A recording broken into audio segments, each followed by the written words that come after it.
Bismillahirrahmanirrahim. Assalamualaikum warahmatullahi wabarakatuh.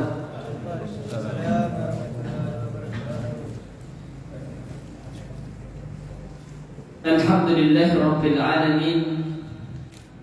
Hamdan tayyiban mubarakan fihi kama yuhibbuna wa yardah.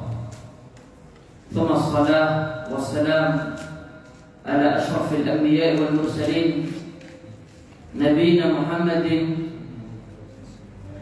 wa ala alihi wa ashabihi wa man istanna bi sunnatihi ila yaumiddin. Amma ba'd. Ma'asyiral muslimin, saudara-saudaraku seiman dan seaqidah yang semoga selalu dirahmati oleh Allah Subhanahu wa taala. Tak lupa dan semoga tak pernah lupa ana untuk mengingatkan diri pribadi ana sendiri dan kepada jamaah sekalian yang semuanya tanpa terkecuali membutuhkan ampunan dari Allah Subhanahu wa taala. Mari kita terus tingkatkan ketakwaan kita kepada Allah Subhanahu wa taala, selalu menjaga perintah-perintah Allah Subhanahu wa taala, meninggalkan larangan-larangan Allah Subhanahu wa taala, dan semoga Allah Subhanahu wa taala panjangkan umur kita dalam ketaatan kepada Allah Subhanahu wa taala, atau Allah wafatkan kita semua dalam keadaan husnul khatimah. Amin amin ya rabbal alamin. Marilah kita terus mensyukuri nikmat Allah Subhanahu wa taala. Tak usah kita memikirkan nikmat yang mana. Nikmat yang paling indah yang kita rasakan saat ini adalah keimanan. Karena keimanan kita bisa menghadiri panggilan Allah Subhanahu wa taala untuk melaksanakan salat maghrib. Allah Subhanahu wa taala memberikan kenikmatan sehat, nikmat waktu luang, kesempatan, sehingga di malam yang berbahagia ini, dengan berbagai macam kesibukan kita yang ada, kita masih bisa memprioritaskan belajar di masjid ini. Semoga Allah Subhanahu wa taala mencatat bagi kita pahala yang besar. Amin amin ya rabbal alamin. Insyaallah pada pertemuan kali ini kita akan melanjutkan surat Al-Lailah pada tanggal 23 bulan Dzulhijjah. Karena alhamdulillah tanggal 1 Dzulhijjah kemarin sama tanggal 1 Masehinya bertepatan. Jadi kita masih sedikit hafal. Tapi nanti kalau berubah, ya kita pacar kacir juga. Anggarannya HP. Buka HP tanggal berapa bulan Hijriahnya. Baik. Jamaah yang dirahmati oleh Allah Subhanahu wa taala,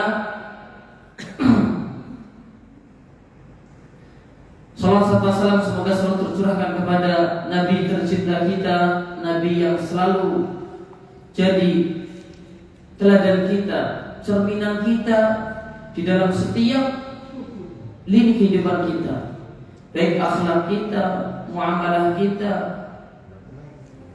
cara berperilaku kita, semoga selalu menjadikan Nabi Muhammad SAW sebagai teladan kita, panutan kita, cerminan kita. Amin amin ya rabbal alamin. Baik. Kita agar masih menyambung, karena kita 2 pekan enggak ketemu ya. Agar kita masih menyambung, kita melanjutkan, tapi sedikit mengulang surat yang pertama. Mari kita baca a'udzu billahi minasy syaithanir rajim. A'udzu billahi minasy syaithanir rajim. Bismillahirrahmanirrahim. Bismillahirrahmanirrahim. Wal laili idza yaghsha. Wal-laili idza yaghsha. Apa artinya? Demi malam. Demi malam jika menutupi apa? Menutupi apa? Menutupi cahaya siang. Menutupi cahaya siang. Demi malam jika menutupi cahaya siang. Bolehkah makhluk hidup bersumpah dengan malam, dengan siang, dengan bulan, dengan bintang?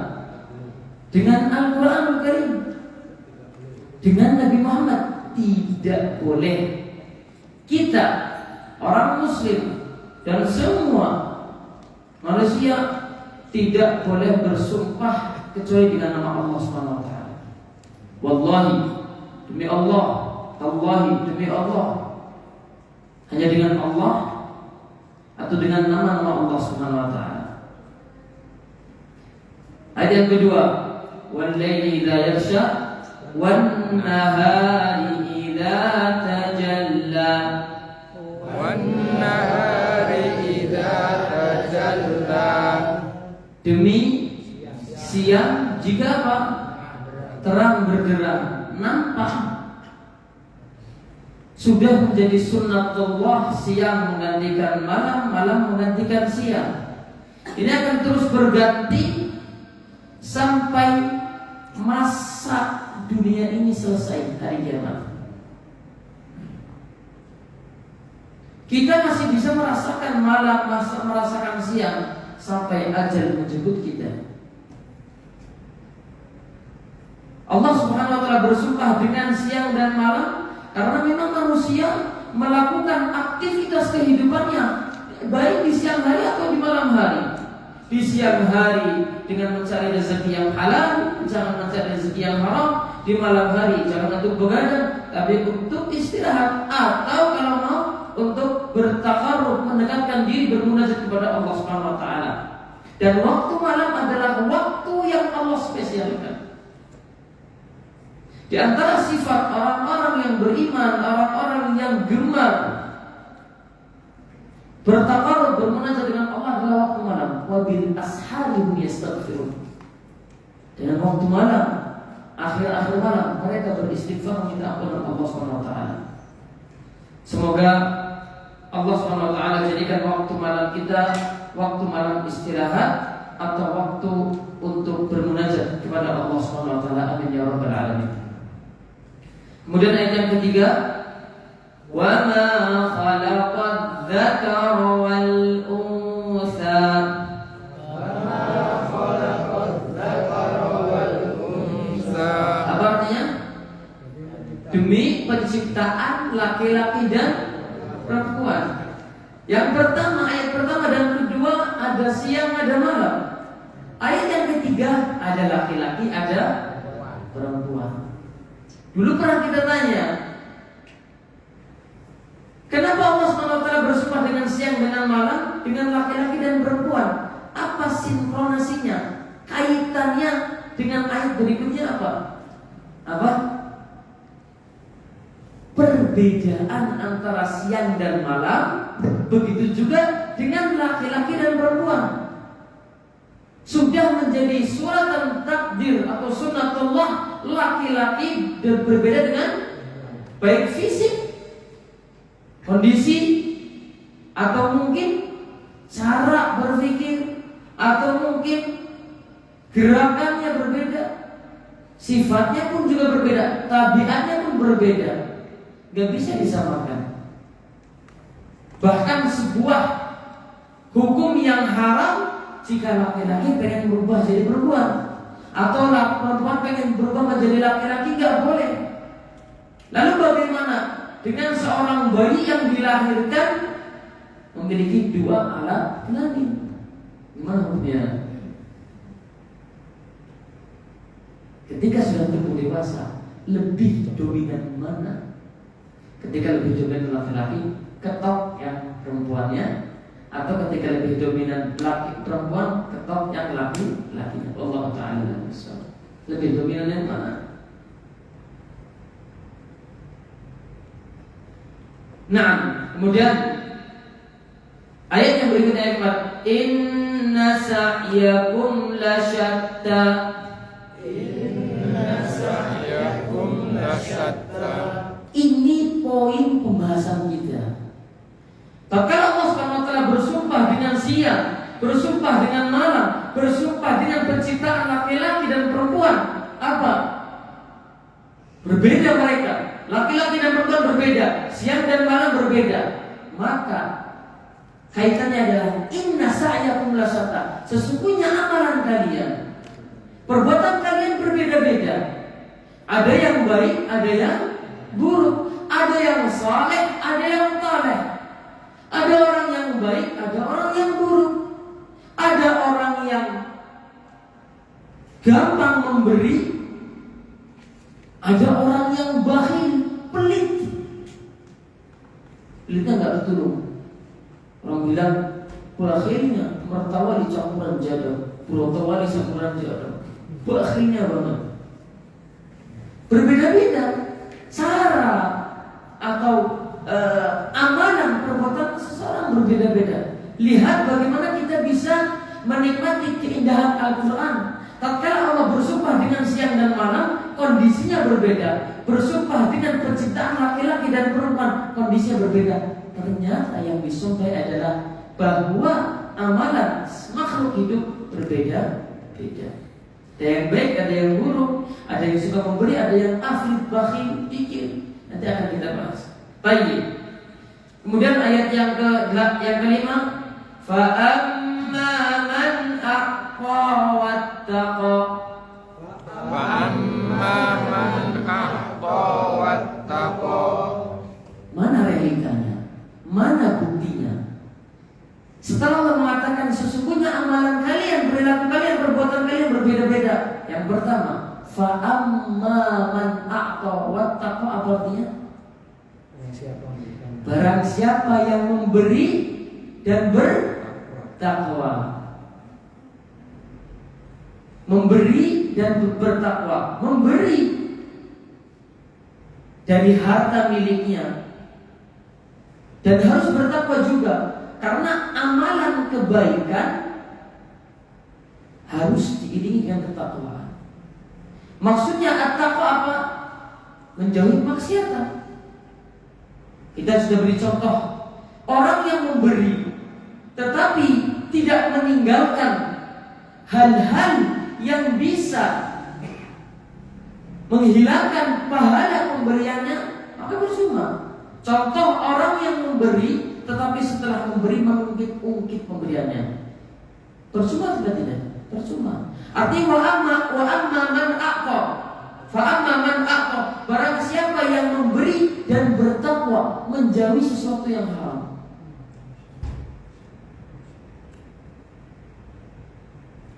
Di dalam ayat ini juga kita bisa tarik kesimpulan bahwasanya keimanan harus ada konsekuensinya. Seseorang mengatakan aku beriman, harus ada konsekuensinya. Konsekuensinya apa? Amalan saleh. Dan di antara bentuk amalan saleh adalah memberi, bersedekah kepada anak yatim, orang yang meminta, panti jompo, janda-janda. Semua ini adalah ladang pahala dalam rangka memberi bantuan. Wasaddaqa bil husna, bareng-bareng wasaddaqa bil husna. Wasaddaqa bil husna. Apa artinya? Dan membenarkan al-husna. Ada berapa arti? Ada 3 arti. Imam Sa'di mengatakan al-husna adalah kalimat la ilaha illallah. Membenarkan akan la ilaha illallah, tidak ada Tuhan yang berhak disembah selain Allah dengan benar. Tidak ada Tuhan atau Rabb yang berhak disembah dengan benar kecuali Allah SWT, dan bersaksi bahwa Nabi Muhammad adalah utusan Allah. Konsekuensi dari kalimat la ilaha illallah ini apa? Konsekuensinya adalah melakukan perintah-perintah Allah, meninggalkan larangan-larangannya, melakukan perintah-perintah Nabi Muhammad SAW, dan meninggalkan larangan-larangan beliau. Al-husna ada juga yang mengatakan adalah surga. Artinya juga betul juga tepat. Karena yang tidak beriman, yang tidak membenarkan adanya surga, termasuk kafir. Nabi SAW bersabda, al-jannatu haqqun wa naru haqqun. Surga itu benar adanya, neraka itu benar adanya. Dan mengimani adanya surga dan neraka termasuk rukun iman yang keberapa? Rukun iman yang ke-5, beriman kepada hari akhir. Beriman kepada Allah, beriman kepada kitab-kitabnya, beriman kepada para malaikatnya, beriman kepada para nabinya, beriman kepada hari kiamat, beriman kepada qada dan qadar. Al-husna ada juga yang mengartikan adalah ganjaran dari sedekah. Kalau kita pikirkan dengan akal kita, orang yang bersedekah uangnya berkurang atau tidak? Berkurang. Realnya yang kita lihat, ketika Anda memiliki uang 100.000, Anda melihat ada anak kecil yang meminta Anda berikan 50.000, berkurang atau tidak? Tapi janji Allah SWT dalam sebuah hadis yang sahih, Allahumma a'ti munfikan khalaf wa a'ti mumsikan talafan. Ya Allah, berikanlah kepada orang yang memberi ganti, ganjaran yang baik, dan berikan kepada orang yang bakhil, menggenggam, tidak mau memberi, talafan, kehancuran, hancur uangnya. Oleh karena itu Nabi SAW bersabda, mana qasad sadaqatun min mali. Sejatinya sedekah itu tidaklah mengurangi uang sama sekali. Karena apa? Karena tatkala kita memberi, justru kalau pemberian kita ini ikhlas lillahi ta'ala, tidak terkotori dengan keinginan-keinginan buruk, riya, mengungkit-ungkit atau urusan dunia, maka ganjarannya lebih besar atau tidak? Lebih besar. Oleh karena itu dikatakan kita ini membutuhkan adanya orang-orang fakir dan miskin. Kenapa? Tatkala kita memberi mereka, siapa yang mendapatkan ganjaran lebih? Kita. Orang miskin hanya mendapatkan uang ketika itu, tapi kita mendapatkan ganjaran yang besar. Jadi bagi jemaah sekalian yang dirahmati oleh Allah Subhanahu wa taala. Naam. Kemudian ayat yang berikutnya, fasanuyassiruhu lil yusra. Bareng-bareng. Fasanuyassiruhu lil yusra. Dan orang yang memberi serta bertakwa dan orang yang membenarkan surga, membenarkan kalimat la ilaha illallah, membenarkan adanya pahala dan ganjaran, maka kami akan permudah apanya? Kami akan memudah jalan menuju kemudahan. Ini ayat yang disenangi oleh orang-orang Indonesia. Semakin banyak bersedekah, semakin akan dipermudah. Orang kafir yang bersedekah akan diberikan kemudahan oleh Allah Subhanahu wa taala di dunia. Kalau di akhirat tidak ada kemudahan bagi orang-orang non-muslim. Mereka akan dirasa, mereka akan masuk neraka semua. Tetapi mereka akan diberikan balasan yang baik ketika mereka di dunia. Adapun orang yang beriman akan mendapatkan kemudahan baik di dunia dan insya Allah di akhirat. Oleh karena itu, kata Imam Sa'di rahimahullah taala berkata, Ibnu Katsir rahimahullah taala berkata, sebagian ahli salaf, ulama terdahulu mengatakan, jazaa'ul hasanati al-hasanati. Balasan kebaikan setelahnya. Kebaikan setelahnya. Dan begitu pula sebaliknya, balasan keburukan setelahnya. Oleh karena itu orang yang bermaksiat ternyata dipermudah jalan kemaksiatannya, karena ini balasan ganjaran kemaksiatan. Akan tetapi orang yang bertakwa, orang yang taat, ternyata dipermudah jalan-jalan ketaatan untuknya. Orang yang bersedekah semakin banyak dibuka baginya jalur-jalur sedekah, jalan-jalan atau ladang-ladang bersedekah. Kenapa? Ini balasan orang yang bersedekah. Dari ayat ini bisa tarik kesimpulan bahwasanya sedekah ini bukan perkara yang main-main. Perkara yang main-main. Bahkan dalam ayat yang lain, ketika apa namanya, fa'asaddaqa fa'akum minas, dalam ayat yang lain, ketika dia ingin dikembalikan ke dunia, untuk apa? Ingin bersedekah. Ada apa dengan bersedekah? Karena tatkala kita membantu orang lain, Allah membantu kita. Inna Allah fi aunil abdi ma kana al-abdu fi auni akhihi. Allah akan membantu seorang hamba tatkala hamba tersebut mau membantu orang lain.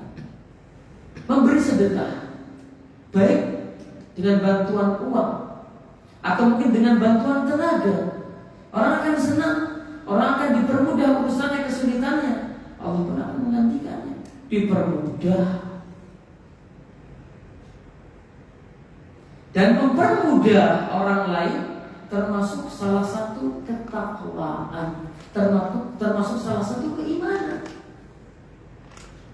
Termasuk salah satu keimanan. Nah, kemudian selanjutnya kita kembali ke ayat yang baru, bareng-bareng. Wa amma man bakhila wastaghna.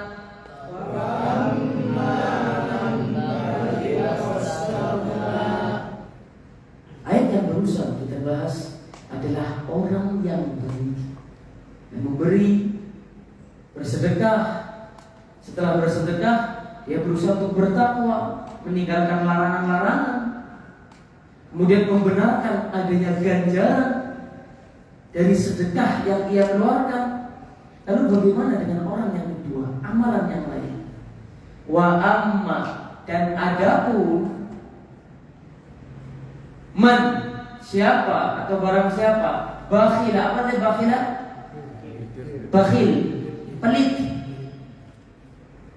Wastaghna, apa artinya wastaghna? Merasa cukup.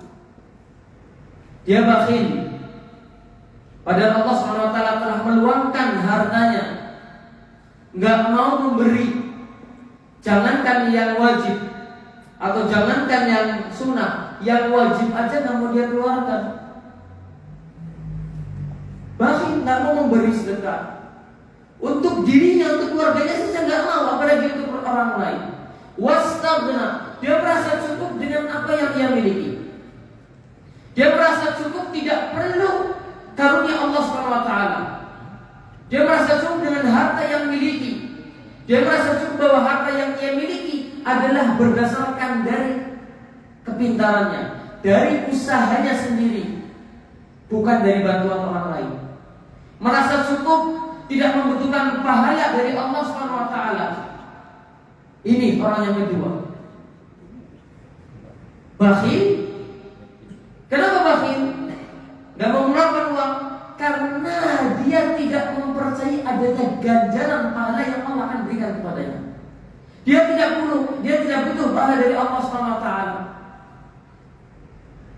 Dia merasa uangnya cukup, tidak harus memberi, tidak ingin mendapatkan ganjaran dan pahala dari Allah SWT. Ini orang yang buruk. Kemudian yang ke-9 kita baca, wa kadzdzaba bil husna, bareng-bareng. Wa kadzdzaba bil husna. Apa artinya kadzdzaba? Mendustakan. Lawannya tadi apa? Membenarkan. Wa saddaqa bil husna, ini lawannya. Wa kadzdzaba bil, dia tidak mempercayai, mendustakan kalimat la ilaha illallah, mendustakan adanya surga, adanya ganjaran, adanya pahala. Yang mendustakan. Jamaah yang dirahmati oleh Allah Subhanahu wa taala, kita perhatikan dua kalimat ini. Wa amma man bakhila wastaghna. Adapun orang yang bakhil kemudian dikatakan wastaghna. Kenapa dikatakan istaghna? Karena orang yang bakhil enggak mau bersedekah, artinya dia tidak butuh dengan pahala ganjaran dari Allah SWT.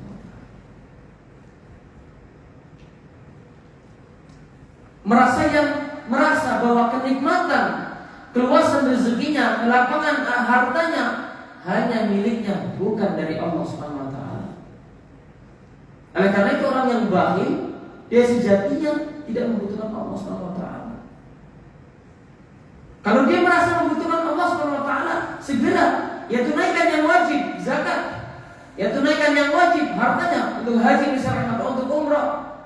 Ya tunaikan yang wajib atau yang sunnah, sedekah, dengan mengharap pahala dari Allah Subhanahu wa taala. Artinya dia membenarkan adanya surga ganjaran. Dia membenarkan makna la ilaha illallah.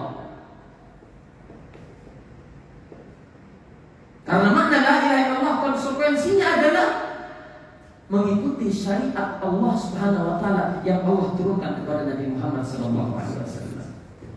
Jadi dipahami jemaah sekalian yang dirahmati oleh Allah Subhanahu wa taala? Bisa dipahami? Baik. Fasanuyassiruhu lil usra. Barang-barang. Fasanuyassiruhu lil usra. Apa artinya? Kami akan permudah baginya jalan kepada kesulitan. Orang yang bersuka bersedekah, bertakwa, membenarkan kalimat la ilaha illallah, membenarkan adanya surga, membenarkan adanya ganjaran, Allah akan permudah jalannya untuk kemudahan. Sebaliknya, orang yang bakhil, kikir, pelit, gak mau bersedekah, tidak mempercayai adanya surga, tidak mempercayai adanya ganjaran yang Allah janjikan bagi orang-orang yang bersedekah, maka apa? Allah akan permudah baginya jalan kepada kesulitan. Mungkin kita bertanya, lalu bagaimana dengan orang yang kafir, tidak percaya adanya Allah Subhanahu wa taala, tidak percaya adanya surga, adanya neraka, tidak percaya dengan adanya ganjaran dan pahala dari Allah Subhanahu wa taala, tidak percaya sama sekali, tapi hidupnya penuh dengan kenikmatan. Kenapa sama sekali tidak percaya? Orang kafir, orang muslim kaya, sedangkan kita bertakwa, ada aja kesulitannya. Kesulitannya ini hilang, ada kesulitan yang lain. Anaknya sakit, anaknya sembuh, ada yang lain lagi. Kenapa? Saya nggak percaya dengan ayat ini. Orang kafir tidak percaya dengan adanya Allah, tidak percaya dengan surga, tapi dunianya ada semuanya. Lalu apa jawaban kita? Istidraj. Kenikmatan orang kafir sebatas kenikmatan dunia saja. Bisa jadi hati mereka gak tenang. Akan tetapi nanti tatkala Allah SWT menyiksa mereka, siksanya sangatlah pedih. Bahkan Nabi SAW, dunia ini adalah sijnul mukmin. Dunia ini sejatinya penjara bagi orang-orang yang beriman. Wa jannatul kafir, surganya orang kafir. Kita mau pilih di mana? Memilih surga di akhirat, memilih surga di dunia. Bisa jadi kita dunia seakan-akan kita di penjara, banyak sekali kesulitan. Sedangkan kalau kita melihat orang kafir, orang non-muslim, penuh dengan kenikmatan. Di dunia, nanti di akhirat kita akan mendapatkan surga insyaallah SWT.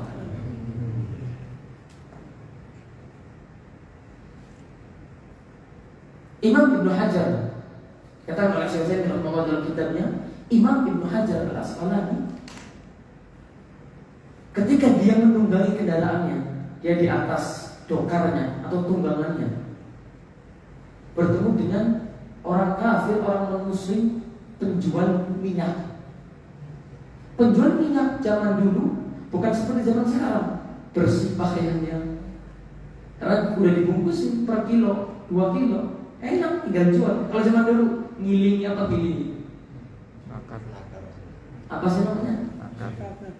Apa? Dimasukkan di plastik, kadang-kadang kotor pakaiannya. Ya apa tidak? Ketika melihat itu, orang kafir ini memanggil Ibnu Hajar Al-Asqalani. Wahai Ibnu Hajar,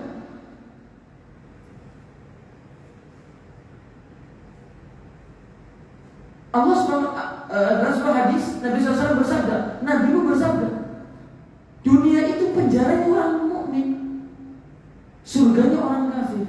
Tapi kenapa kebalik? Kamu sekarang berada di atas singgasanamu, di atas Arafah, di atas apa namanya? Di atas dokar. Sedangkan saya lihat pakainya kotor dengan engkau dalam kenikmatan dan saya dalam kenikmatan. Apa kata Ibnu Hajar Al-Asqalani? Kita di dunia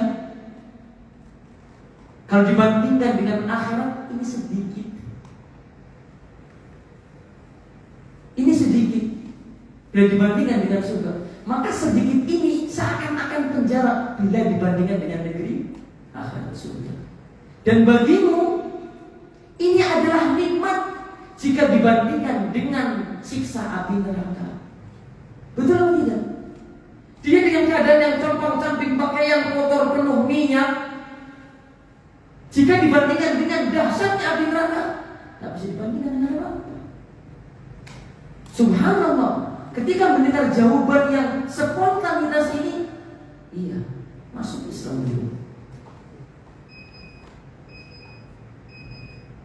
Masuk Islam. Bisa dipahami sama sekalian yang dirahmati Allah SWT. Jadi dipahami? Nah, baik.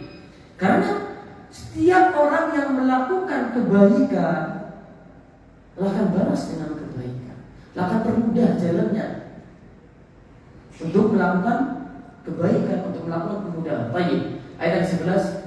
Wa ma yughni anhu maluhu idza taradda. Wa ma yughni anhu maluhu idza taradda. Alhamdulillah sana. Baik.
أشهد أن لا إله إلا الله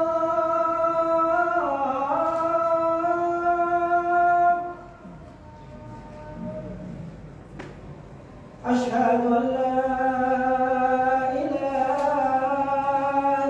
إلا الله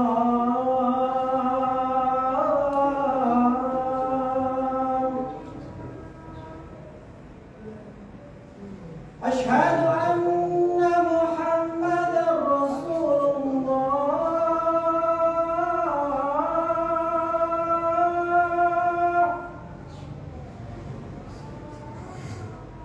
أشهد أن محمدا رسول الله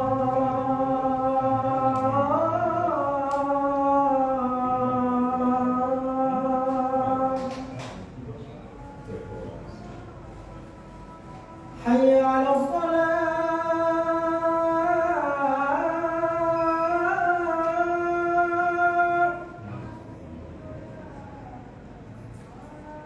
حي على الصلاة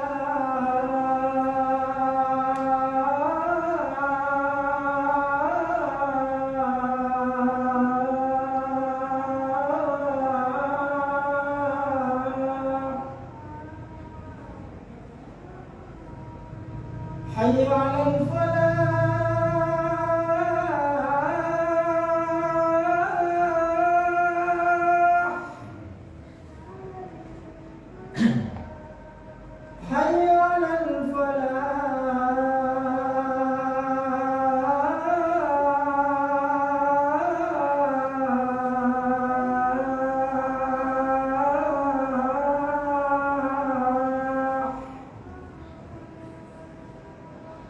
الله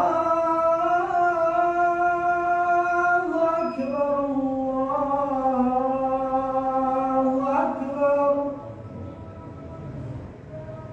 لا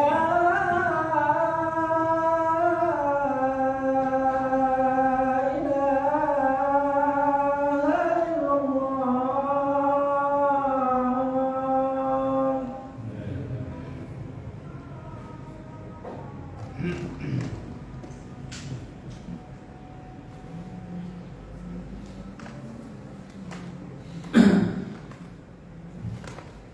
Nah, kita lanjutkan 3 ayat, kemudian kita buka sesi pertanyaan.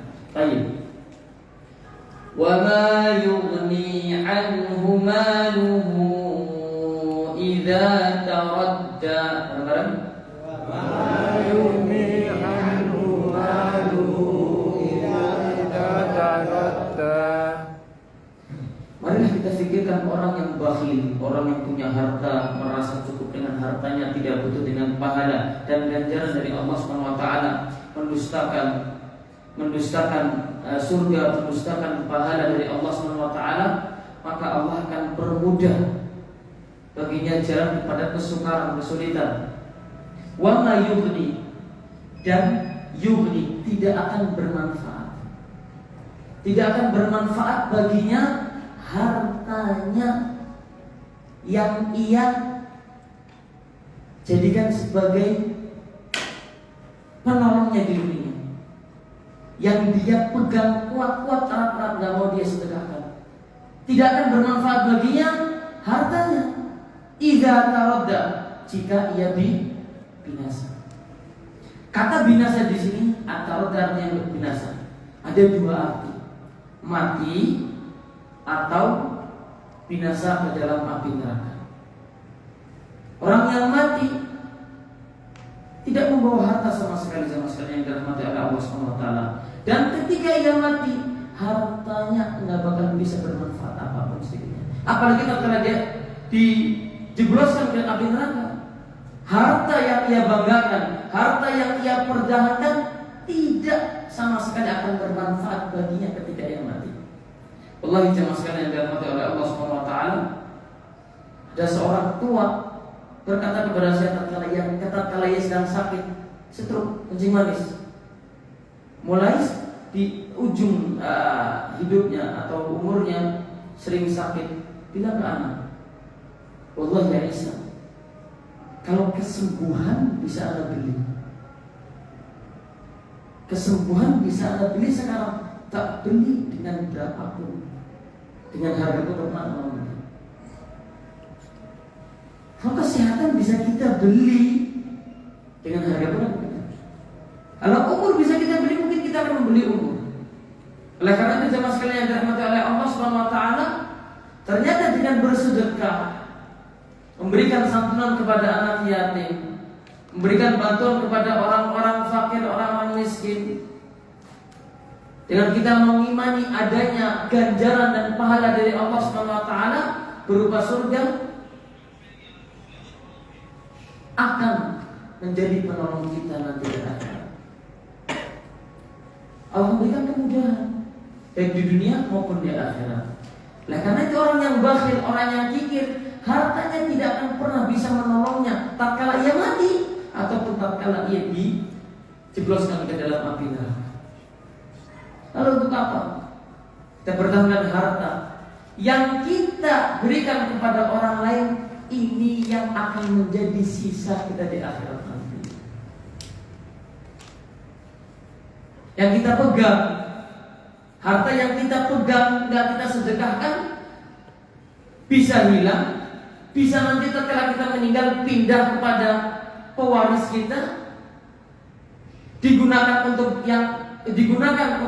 hal-hal yang bermanfaat, atau mungkin dijadikan hambur-hamburan, dijadikan hal yang tidak bermanfaat. Akan tetapi kalau kita gunakan untuk hal yang bermanfaat tatkala kita hidup, untuk memberikan sedekah, untuk memberikan kepada masjid, untuk menolong orang lain, maka insya Allah akan jadikan harta kita bermanfaat bagi kita nanti di akhirat. Baik, kita baca bareng-bareng. Inna alaina lal huda. Inna alaina lal huda. Apa artinya inna? Sesungguhnya alaina, kewajiban kami, kepada kamilah lal huda, petunjuk. Pertanyaan jemaah sekalian yang dirahmati oleh Allah SWT, apakah Allah sudah memberikan petunjuk untuk semua manusia? Iya, Allah sudah memberikan petunjuk. Buktinya apa? Allah mengutus para nabi dan rasul dari golongan kita manusia yang bercakap dengan percakapan seperti kita. Nabi yang terakhir, Nabi Muhammad SAW, Allah utus menjelaskan semua hal yang baik untuk dikerjakan, memperingatkan umat manusia kepada manusia hal yang buruk untuk ditinggalkan. Allah SWT mengutus para nabi untuk menjelaskan syariat Islam ini.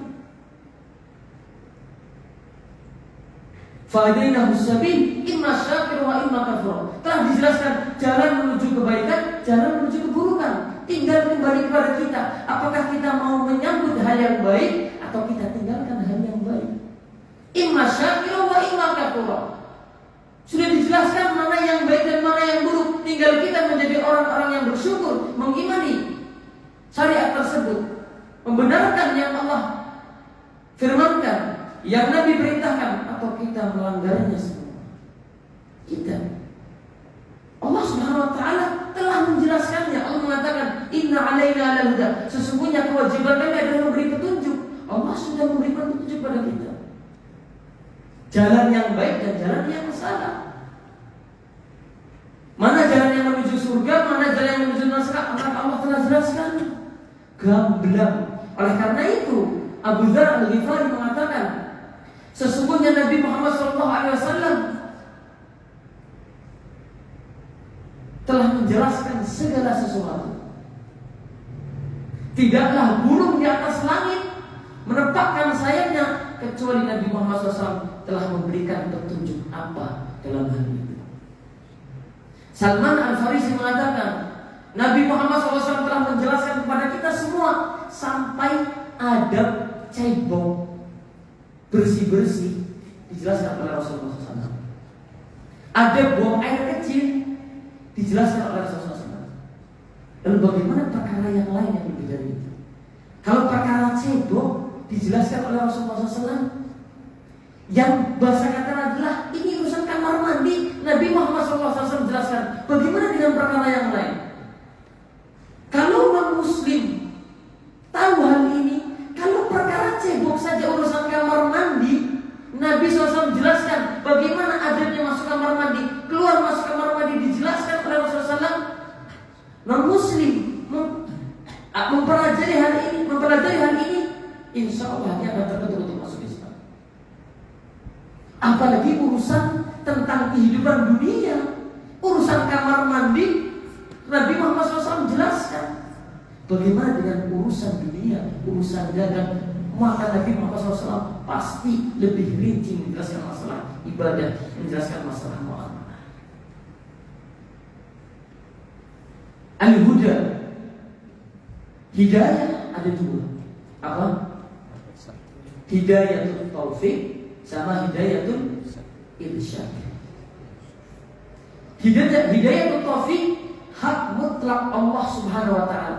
Siapa sih orang yang mendapatkan petunjuk dan hidayah lalu mau mendapatkan hidayah, hatinya lapang untuk menerima?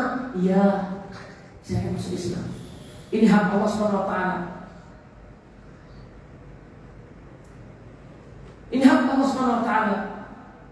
Karena Nabi Muhammad SAW berusaha dengan mati-matian ingin memasukkan pamannya ke dalam agama Islam, berjuang mati-matian. Padahal pamannya tinggal 1 kil saja masuk Islam. Pamannya Abu Thalib berjuang mati-matian agar Nabi Muhammad SAW tidak dibunuh, agar agama Islam ini jaya. Istilahnya antara Abu Thalib dan keislaman mungkin sepupu kecil.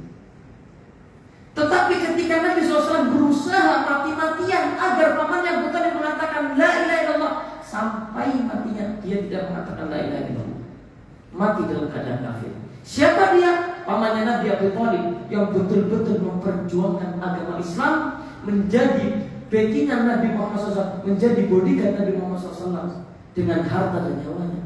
Gak mau masuk Islam. Kenapa? Karena hidayah itu taufik mutlak milik Allah.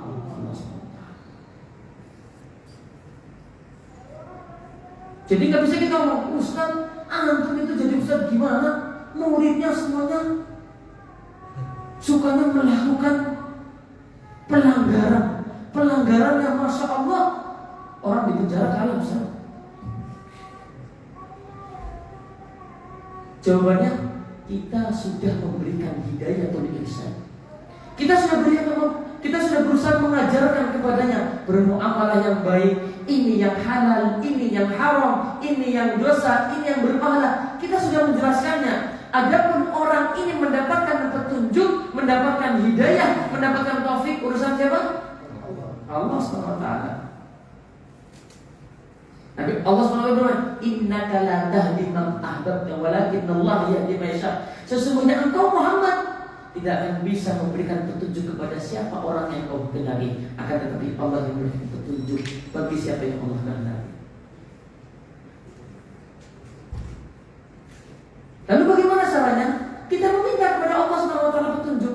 Oleh karena itu, salah satu doa Nabi Muhammad SAW, Allahumma ja'alna hudatan muhtadin. Ya Allah, jadikanlah aku, kata Nabi Muhammad SAW, jadikanlah aku orang yang mendapatkan petunjuk dan orang yang memberi petunjuk. Lah kalau sekelas Rasulullah SAW yang betul-betul dipercayai oleh lawan dan kawannya, Nabi Muhammad SAW yang tidak berdusta masih kadang-kadang tidak dipercayai, orang-orang masih tidak mau menerima ajakan perintah Rasulullah SAW. Lalu bagaimana dengan kita? Oleh karena itu, hidayah ada dua jenis. Hidayah itu taufik, yaitu orang ini diberikan taufik, bisa mau diarahkan, bisa mau diajak, bisa mau menerima, bisa mau masuk Islam. Urusan Allah SWT. Adapun kita, kewajiban kita adalah siapa? Kewajiban kita adalah apa? Mengajarkan, memberikan petunjuk. Urusan dia mendapatkan hidayah, taufik, urusan Allah SWT. Yang penting kita sudah melakukan kewajiban kita. Jadi kami jemaah sekalian yang dirahmati oleh Allah SWT, hidayatul irsyad bisa dari Allah, bisa dari Nabi, bisa dari kita semua. Tergantung sejauh mana kita berjuang untuk memberikan hidayah kepada orang lain. Oleh karena itu jemaah sekalian yang dirahmati oleh Allah SWT, jangan kita berkecil hati kalau ternyata saudara kita, karib kerabat kita, ada itulah kita sudah berikan hujah yang kuat, pelajaran yang sangat mudah sekali untuk dipahami, tapi subhanallah nggak mau ngikutin kita karena mungkin kita belum ikhlas, mungkin kitanya masih belum menerapkan perilaku yang baik, mungkin kitanya masih riya, mungkin kitanya cara ngomongnya belum pas. Oleh karena itu kita berusaha agar dakwah kita ikhlas. Ketika kita mengajak orang lain ikhlas, maka insya Allah Allah pun akan memberikan hidayah kepada orang yang kita ajak. Allah Ta'ala. Yang terakhir kita baca, wa inna lana lal-akhirata wal-ula. Bareng-bareng.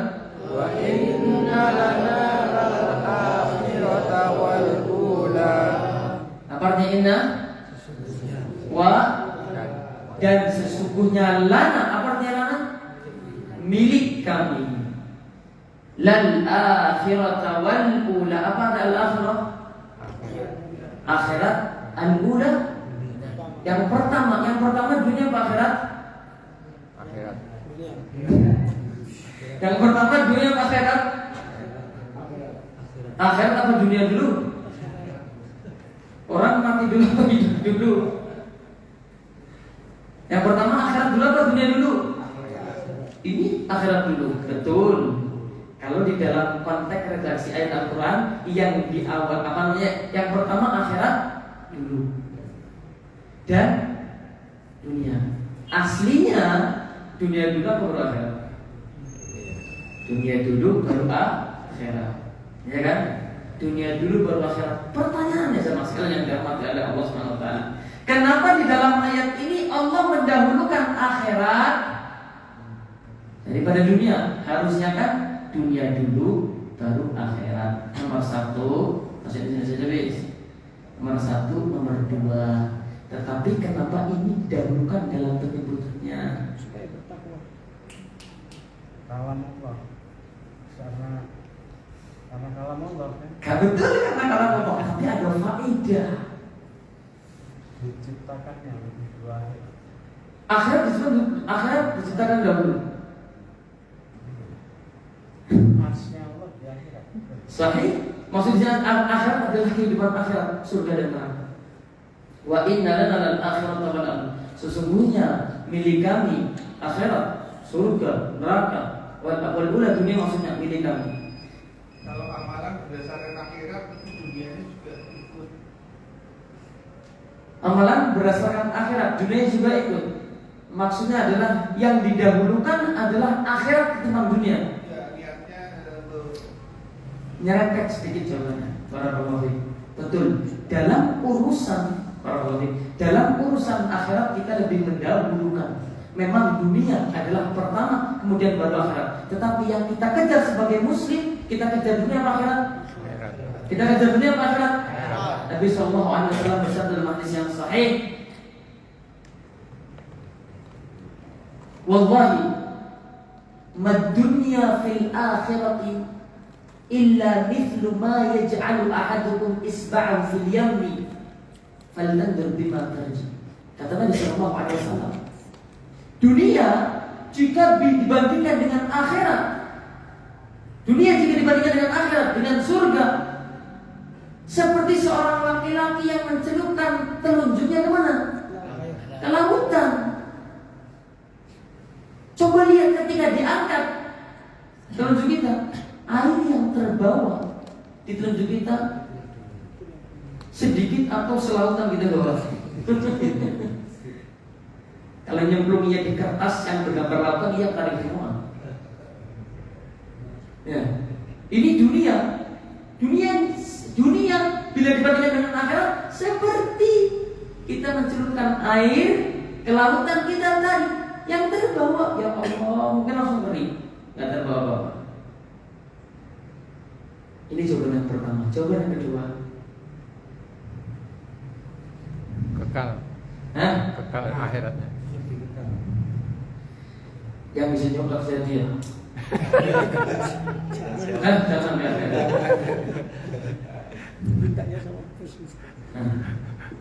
Monggo saya dia apa dia nanya? Ini bukan kemudiannya. Selamat dan masa kita. Nggak jadi.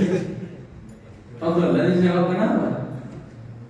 Tadi para ulama. Tadi itu betul jawabannya karena akhirat lebih kita dahulukan. Yang kedua, mari anak tak ubah sekarang redaksinya. Wa inna lana, kalau berbentuk wa inna lana lan ula wal akhirata.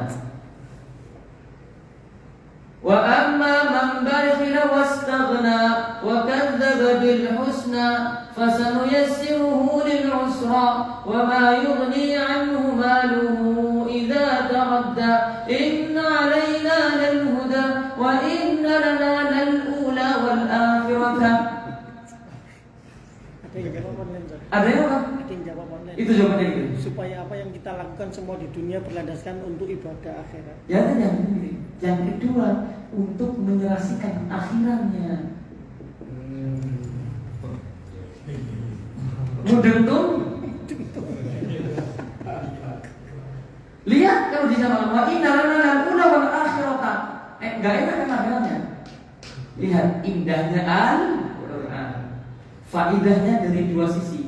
Dari sisi lafaz sama dari sisi makna. Dari sisi makna sebagaimana jawabannya online, anak tunjuk antum yang online nih, suara Taufik. Jawabannya betul. Agar kita mengamalkan dunia atau kita di dunia mengamalkan untuk tujuan akhirat. Yang kedua adalah menserasikan akhir kata. Wal-laili idza yaghsha wan-nahari idza tajalla wa ma khalaqa adh-dhakara wal-untha inna sa'yakum fa'amma man a'ta wa saddaqa bil fasanuyassiruhu lil yusra wa amma man bakhila wastaghna wa kadzdzaba bil husna fasanuyassiruhu lil usra wa ma yughni 'anhu maluhu idza inna 'alaina lal wa inna lana lal akhirata wal ula fa anzartukum naran la yaslaha alladzi kadzdzaba wa tawalla fasayujannabuha sampai terakhir ini ya wastaghna. Paham ya? Bisa dipahami? Baik, kita insyaallah lanjutkan pembahasan berikutnya di pertemuan depan insyaallah taala. Nah, kita tutup dengan majlis. Subhanakallahumma wa bihamdika asyhadu an la ilaha illa anta astaghfiruka wa atubu ilaik. Wassalamu alaikum warahmatullahi wabarakatuh.